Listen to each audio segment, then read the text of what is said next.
Corporation topic వచ్చింది కాబట్టి జగ్గారెడ్డి గారి వైఫ్ బీసీగా పెట్టడం జరిగింది. అట్లాగే అంటే ఆమె ఎట్లా బీసీ అవుతుంది?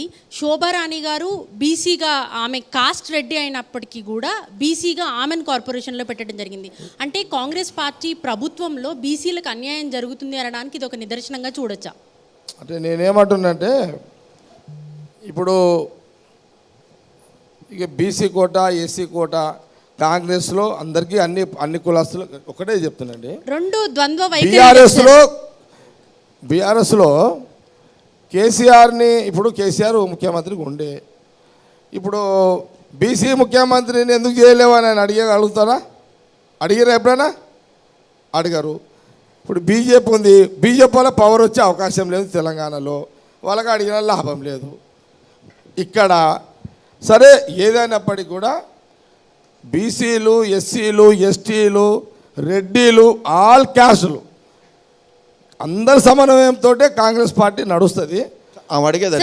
జగ్గారెడ్డి భార్య బీసీ ఎలా అవుతారు అని అడుగుతున్నారు. ఎలా అవుతారు? శోభారాణి గారు నేను చెప్పలేదమ్మా. అక్కడ బీసీ గౌడ అని రాశారు కదా సార్, కార్పొరేషన్ లిస్ట్లో బీసీ గౌడ అని మీ వైఫ్ పక్కన రాశారు.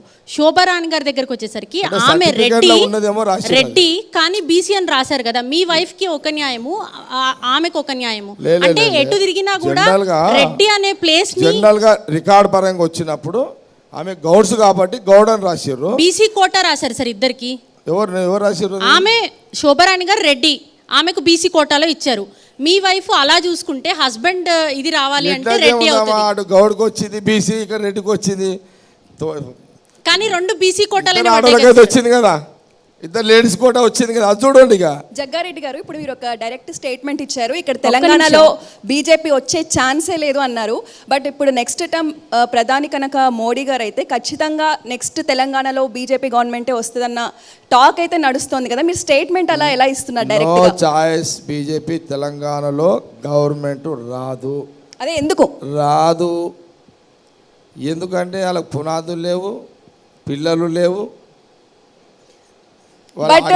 బట్ కాంగ్రెస్ నుంచి ఖచ్చితంగా కొంతమందిని తీసుకుంటారు, ఫామ్ చేస్తారు అన్న టాక్స్ అయితే గట్టిగా ప్రచారంలో ఉన్నాయి కదా, దానికి ఏం చెప్తారు? అమ్మా బీజేపీలో పోయి అంత పిచ్చోలమ్మా, ఈడంతా ఏముంటుంది అని పోతారా? కాంగ్రెస్లో హ్యాపీగా ఆడుకుంటారు ఈడ రాజకీయంగా.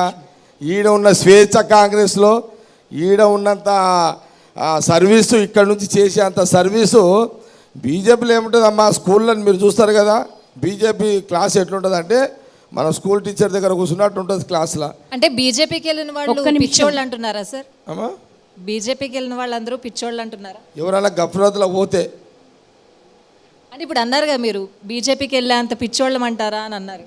అవును, అందుకే అంటున్నా. పవర్ మాది పెట్టుకొని ఎందుకు పోతారు? ఇప్పుడు ఏం అవసరం వచ్చింది?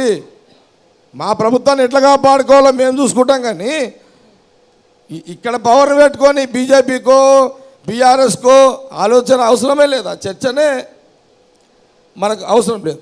కాంగ్రెస్ మాజీ ఎమ్మెల్యే జగ్గారెడ్డి గారితో క్వశ్చన్ అవర్ కొనసాగుతుంది. షార్ట్ బ్రేక్ తర్వాత